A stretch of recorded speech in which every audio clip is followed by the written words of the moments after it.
Welcome to the Minimalist CEO podcast with Nate Lindquist. Nate created the Minimalist CEO method to help business owners redefine and grow their businesses by finding new demand in places they never thought to look, where there's no competition. By following his opposite thinking strategy, Nate's coaching clients have grown their business up to 40% in just 2 months and created tens of millions of dollars in revenue. Nate himself has launched more than 140 businesses. On the show, Nate interviews successful business owners and experts who share the secrets you can use to have a better business and a better life. Hey everyone, Nate Lindquist here with the Minimalist CEO podcast. I'm excited to introduce our new guest today. It's a great opportunity to really get inside the mind of someone who's at this point operated her own business, Laurel buys houses. She's out in Sacramento, California. She's been doing this for more than 20 years, so we're kindred spirits. I'm very familiar with the real estate business, having worked with my wife on building Flip Chick Wealth Academy. But having this guest, introducing you to this guest is really fun because we've got someone here who's made tons of mistakes, had tons of success, is completely committed to helping people.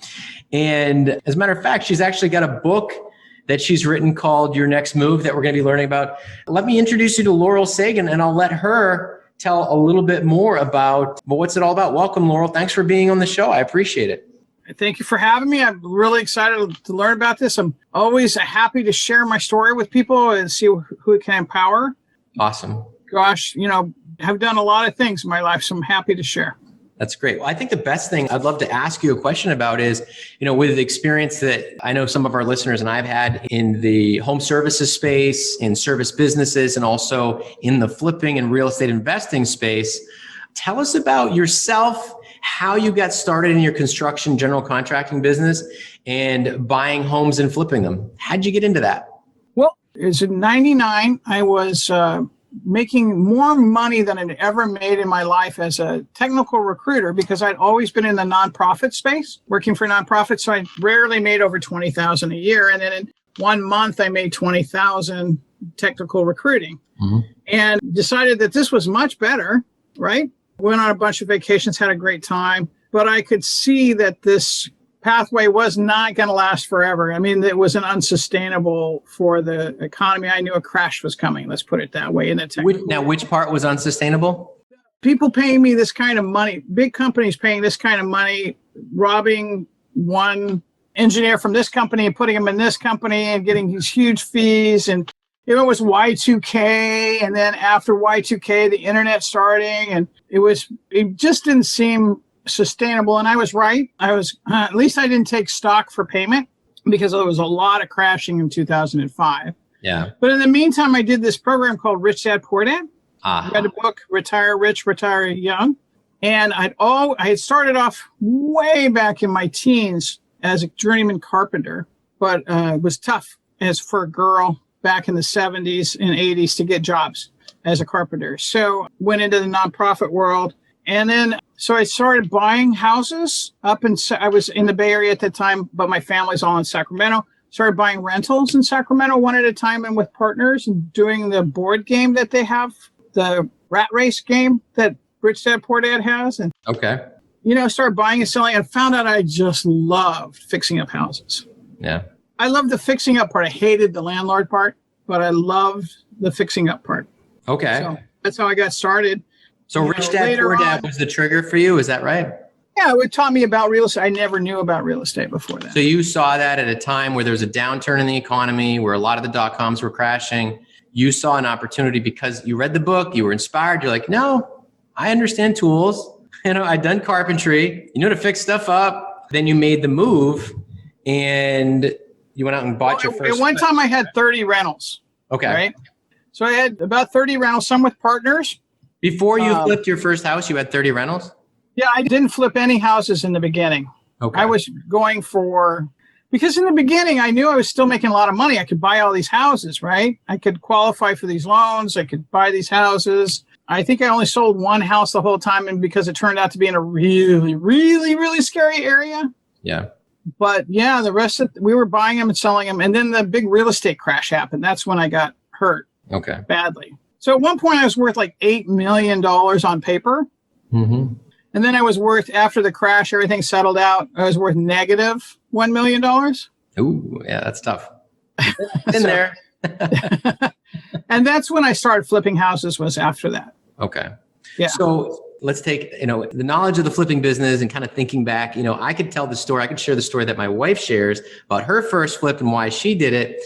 And it's to me, every time I hear those stories, it's like, it's exciting. It's inspiring. My first flip story isn't all that exciting. I would love for you to share that turning point moment where you actually did your first flip. If you could just walk us through that and what you felt like before, and then what it was like when you handed over the keys in the house and you did your flip and got the check. Okay, great. Well, I got to tell you, my first 2 flips were not good. Okay, perfect. So we thought the market would, I don't know, in Sacramento, California was one of the worst hit places, right? And we knew there was a downturn when the downturn was coming, but we thought it'd be like 25%. Then in 2008, there was this downturn, right? And all of a sudden the banks started selling, and I heard about REOs, right? REOs, buy yourself an REO. So we bought an REO. My business partner, who's still with me at that time, he was my real estate agent. Can you explain that just for the listeners? I know I know, but go ahead. Yeah, it's bank-owned properties. When the bank forecloses on a property, and it's real estate owned by the bank. So REO. And we bought it at what we thought was a great price because it was like 40% of the top of the market, right? We were going to fix it up and sell it. And we put like $100,000 in it, and it was beautiful. And we did some of my best work was done. We opened it up. It was beautiful. We did 2 at one time, right in Woodland, California. It's a little suburb outside of Sacramento. And one was a 1986 home. Right? Mm-hmm. We put them back on the market, and the market was still going down. So we were dropping our price anyways, we ended up writing a check for $126,000 by the time we sold those 2 houses to get out of them. We saw it. And, the heck of it was the one house, the 1996 house that we did, we won awards at the city for the restoration that we did on that house. Today, there's a big picture of that house as a preservation house. It won several awards several years in a row. But we lost $87,000 on that house. So what did you learn in that process? Well, I mean, it's like walking is controlled falling, building a business, right, failing, same thing. What did you learn? Well, one, I love the process, of course, and we really needed to understand the market much better, right? Mm-hmm. The next few ones we did, because we had to make up that money, that was not the bank's money. That was our money, right? We were way smarter about the next ones we did, and we waited for the market to calm down. And then we looked at who was buying houses at that time, right? Okay. And we went after those people. So we did a bunch of rentals and sold them to Bay Area people with lots of money in the Bay Area as rentals with renters in them and stuff. And we worked our way out within 3 or 4 years. But so you made little business portfolios out of the properties. Yeah, we just went and bought all these bank properties like for $65,000, put 20 into them, sold them for 120 with renters in them to, rich people from the Bay Area, and, worked our way back. So, yeah, we did like 30 of them in 1 year. It was crazy. So now you grew your business to over $1 million a year. Mm-hmm. In right. real estate. What are some of the things that you did to get your business to that point? Well, my business partner and I have very different skill sets, but the same values. So I have to tell you, partnering with people can be a blessing or a curse, right? Yep. And during the crashing times, I had partnered with a lot of different people. And the only partner that really came out of that strong with me was my partner, Dan, right? We had the same values. We kept working. We kept, he didn't blame me. I didn't blame him. We did those 2 flips together, and we still didn't blame each other. And we just kept being positive and creating. And then we created systems, and we learned from other people. We didn't try to reinvent the wheel all the time. We tried to learn from other people. And one of our values was always to take care of the people who work for us, right? Okay. And that, I think, was our strength for the longest time. We had our crew's the same crew for our construction company. We had them for 15 years before we decided to get out of the actual everyday flipping business.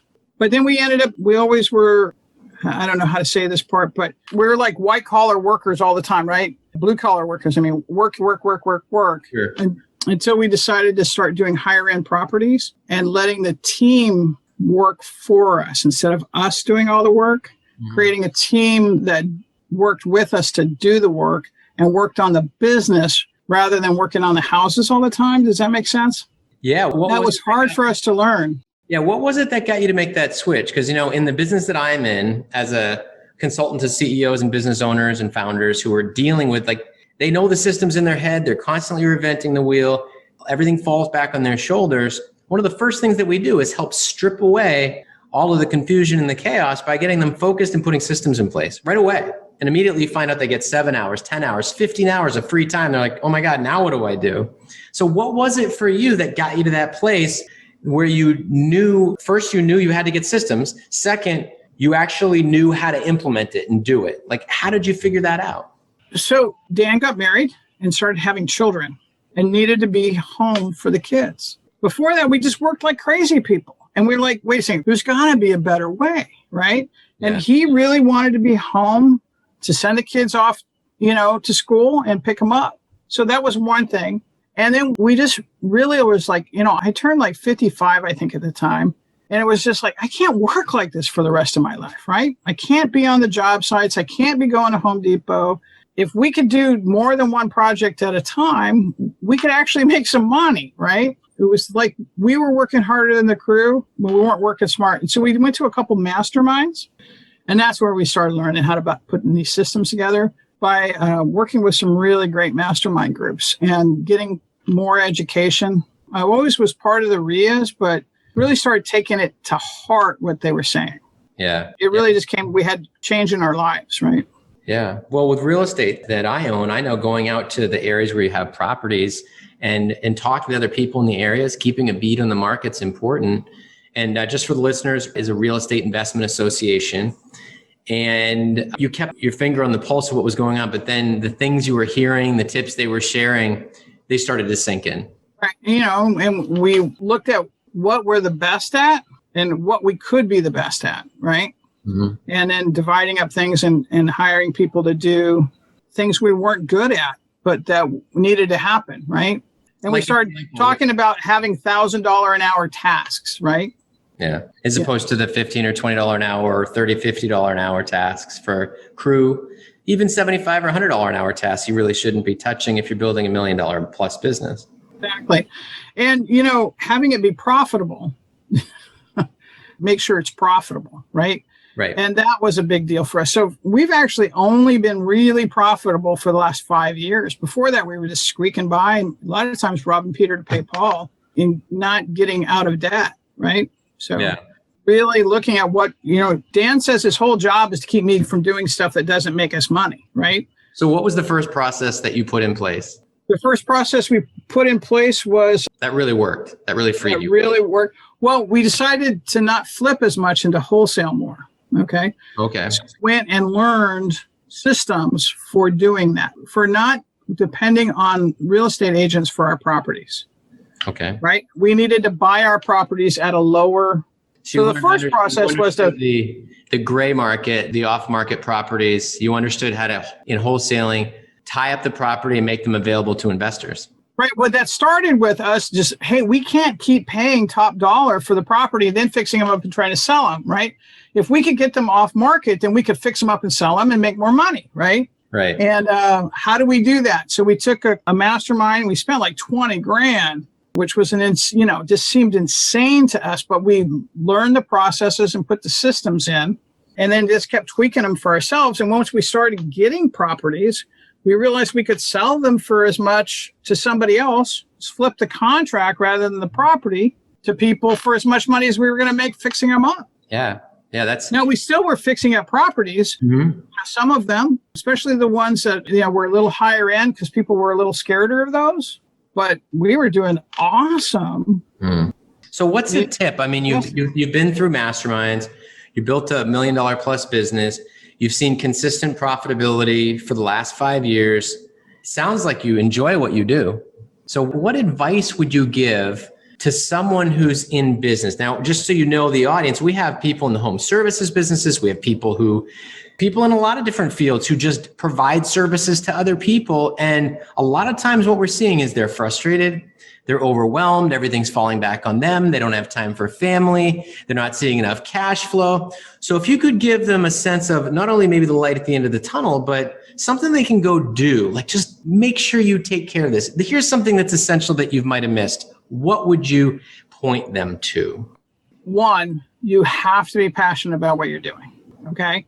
I love talking to people about their houses and their situations and coming up with solutions for them, right? Mm-hmm. Turned out I loved that. And I loved it more than even fixing up houses. So this is your calling. You feel like you're called to do this. So first of all, and once I figured that out, then how do you figure out how to get anything that's not that off your plate, right? So the mindset of the $1,000 an hour task, right? Yeah. First thing we did was hire an assistant, $20 an hour, to do those things that I didn't need to do. And then remember that there are people who are more talented than yourself in certain things. So hiring a project manager to manage the actual flips instead of me managing the flips, it's huge, right? Because I was always thinking that nobody could do it as good as me.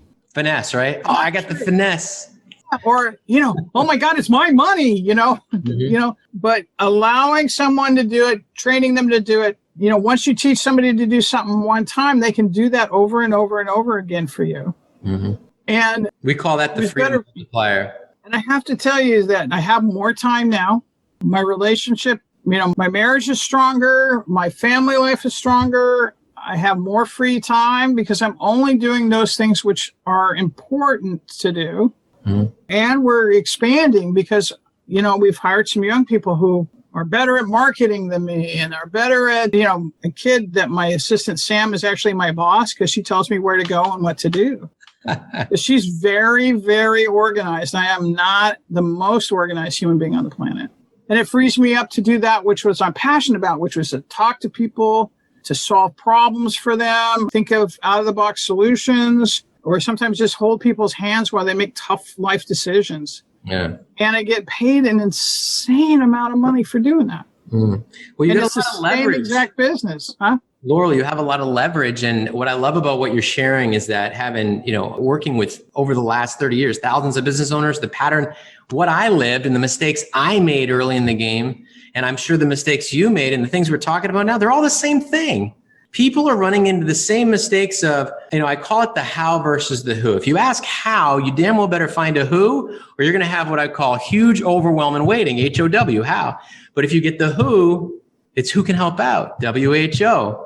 And as soon as I started implementing that, I started having businesses grow. And once I figured that out and also burned everything down and lost everything financially, I learned that I didn't have to have the answer. But beyond that, I could let go of everything that I thought was my BS, my big story, and I could just do what I was called to do. And I created something called the GIFTS formula that allows me to establish criteria for whatever I'm going to work on, align my values with it, align my calendar with it, and have a blast. Being able to have, a podcast and spend this time with you, being able to invest in bringing your lessons and these stories, these great stories, to people who can go and say, you know what, that's what I needed to hear today. The one thing I needed to hear, I'm going to go implement that. And that leads me to the next question, Laurel, before we wrap up. If someone could go implement one thing, just one very specific, go do this. This is the linchpin. I love talking about linchpins. You go track this one change right now, and a bunch of things are going to start to open up for you. What would be the one thing? I say take the one thing you think you can't give up in the business, right? So for me, it was hiring a bookkeeper, right? I thought nobody was going to take as good care of my money as me. But you don't like doing it, so you got to not like doing it. I always was putting it off. I never knew what I was spending. I would sit down and torture myself for a whole weekend. It'd be time to do the taxes, and I still hadn't finished, it'd be July, and I hadn't finished the year before's books, and I had to get it to the CPA before August, right? And it's a corporation, right? But I was like, nobody was going to take. The minute I hired a bookkeeper, I actually think that probably the most important thing was hiring the bookkeeper to make myself profitable. I remember sitting there. You describe it perfectly. Sitting there I had 11 companies at one point, sitting there opening piles of mail. If I go back to the train wreck that became, sitting at the desk between 5 and 10 at night and opening mail and inputting it into my QuickBooks online, not online. At that point, it was just software and floppy disks, but inputting it, getting it all prepared, bringing it down to my accountant each month and having them say, this is a disaster. What are you doing? It was either you're paying yourself too much. In this case, this isn't a business expense. Everything was a disaster. It was like a shoebox business, every month or every quarter. And it was like, I sat there sweating, knowing I had, at that time, the marketing firm, the sign company, the illustration firm. I had team members who needed me to approve drawings. I had people ready to sign up for new projects, getting ready to send me a check. All I had to do was hit send on an email, but I hadn't finished a couple things on it. All these things that eventually mostly needed to be handed off. And I'm sitting there. Well, I could hear the fun out on the streets at night. I could hear music and people laughing. And I'm a business owner working 100 hours a week to avoid working 40 for someone else, and then opening my own freaking mail and inputting invoices, stressing myself out, feeling the lack of life and possibility all around me, when all I had to do was have my one focus and turn everything else into rituals and then hand it off to people with a simple set of instructions and a little bit of accountability. It's painful. And, if I had spent that one weekend, which I finally did, setting up all the rules that I wanted, setting the system up. Mm-hmm. I talked to somebody who had a bookkeeper in my business from Utah. How do you make sure your bookkeeper doesn't, and boy, I tell you, I think that's maybe the most important thing I ever did. That's awesome. That's a great piece of advice. And it was the one thing I thought I could never give up. Yeah, that's awesome. This has been really helpful, Laurel. I think what I love about what you shared is that you just get right to the point. You shared some good stories. And what I love about it is in the short amount of time we have, this automatically forces us to have a conversation about, would you be willing to come on again and share some other stories? Because they're going to pop up like, oh, I want to share this. I know that would help. Or I got this other story over here. So I'd love to have you come back at another point. Would you be open to that? Absolutely. Whenever you like, for sure. If I can contribute, I'm always happy to. Awesome. Well, Laurel, thank you very much again for being on the podcast, the Minimalist CEO podcast. All right. Thank you for having me. So real quick, everyone, that was Laurel Sagen. We're going to put some information, if you want to get in touch with her, down in the show notes. Absolutely brilliant, very transparent and honest about what she did to get into the flipping business, starting out as a woman, doing contracting work and carpentry work, and then building a business that's, consistently getting over $1 million in revenue, very profitable, living the life she loves. And now you can go out and get your bookkeeper and get your virtual assistant, whoever you're going to get, free yourself up, because we got some great tips from someone who's living it right now. So thanks for listening, everyone on the podcast. We will be back soon with another episode. And this has just been a blast. I'm glad that you're here. Make sure you subscribe.